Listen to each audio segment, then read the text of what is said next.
سميتي القبلي محمد، مهندس اصطناعي في الشركات الدولية، مقيم ببلجيكا وعضو في جماعة المهندسين المغاربة المقيمين ببلجيكا بالجهة الفلامنكية.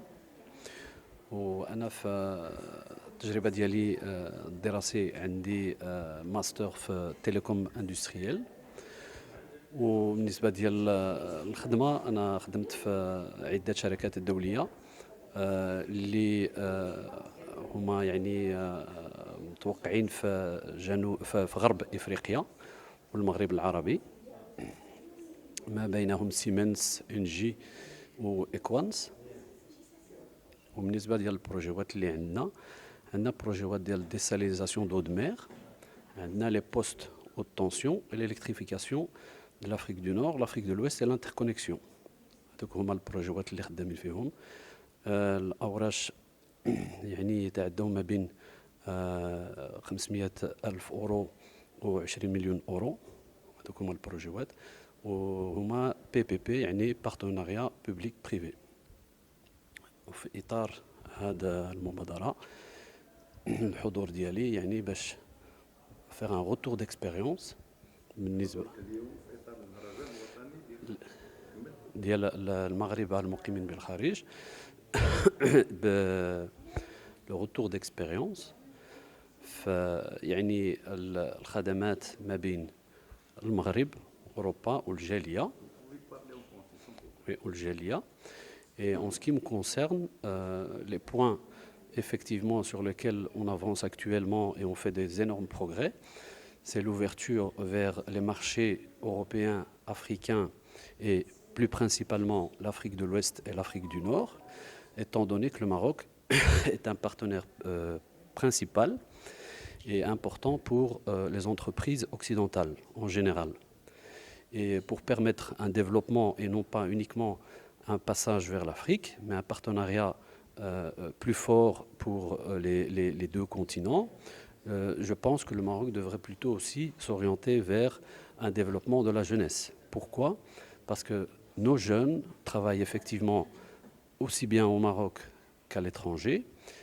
Ils occupent des postes très importants sur les deux continents et d'ailleurs dans le monde entier. Mais pour pouvoir profiter de cette valeur et de cette richesse, nous devons leur permettre de pouvoir s'établir dans leur propre pays d'origine. Donc que ce soit les investissements ou pas nécessairement les retours au pays, mais les investissements. Et pour permettre cela, nous aurions besoin d'un accompagnement, ça c'est la première chose, des informations nécessaires et bien sûr d'un soutien. Et quand je parle d'un soutien, je ne parle pas d'un soutien économique, mais je parle plus d'un soutien formalité administrative. Parce qu'actuellement, nous sommes confrontés à un problème au niveau des formalités administratives. Donc le système est là, nous avons tous les ingrédients nécessaires. Ce qui nous manque, c'est un partenaire. C'est un partenaire et c'est un interlocuteur unique. Actuellement, on est toujours confronté à plusieurs partenaires avec plusieurs discours, excusez-moi. Et c'est ce qui ne permet pas effectivement un développement optimal des investissements des Marocains résidant à l'étranger.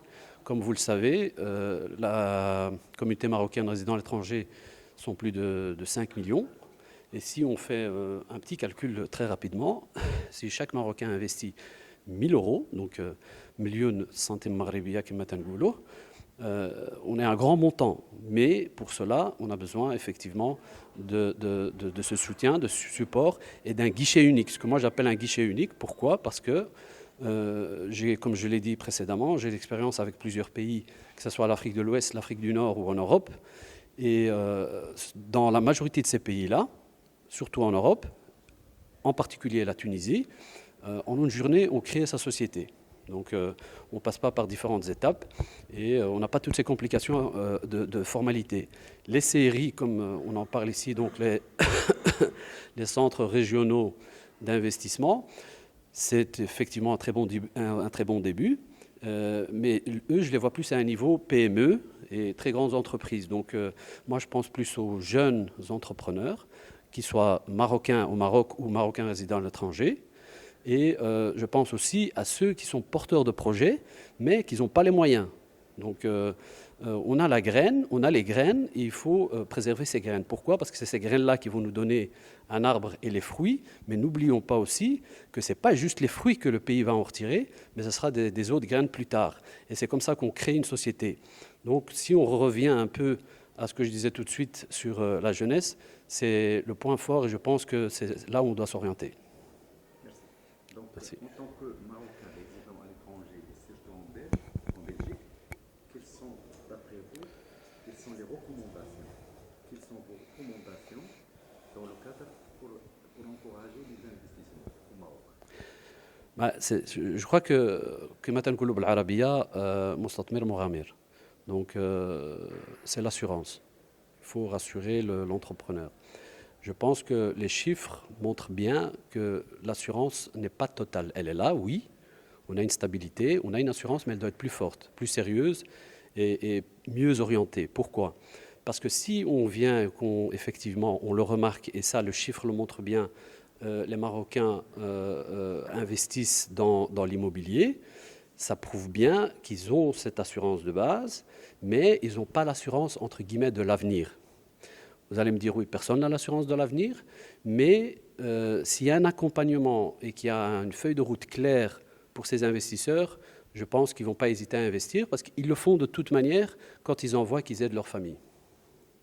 Oui, en tant que résident marocain en Belgique, si on vous demande quels sont les inconvénients, quels sont les problèmes que rencontrent les Marocains, les émirats? Le problème principal, il est dû à la comparaison qui est faite avec leur pays d'établissement. Donc ils ont un interlocuteur clair, unique, pour différentes tâches. Ce qui n'est pas le cas, ce qui n'est pas toujours le cas pour le Maroc. Donc moi-même, j'ai remarqué ce point-là. Et en deuxième point, effectivement, ce que je disais tout à l'heure, c'est aussi une assurance sur l'avenir. Et quand je parle d'assurance sur l'avenir, c'est une feuille claire, effectivement, au niveau des différentes dispositions.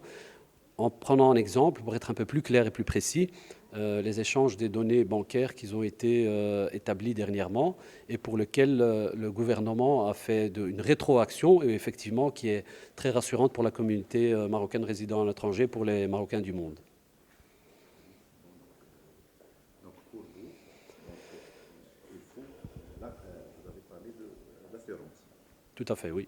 Vous avez parlé d'une souplesse administrative. Tout à fait, oui, c'est ça. Donc, est-ce que vous croyez que dans l'avenir, au niveau d'investissement, il y aura un changement?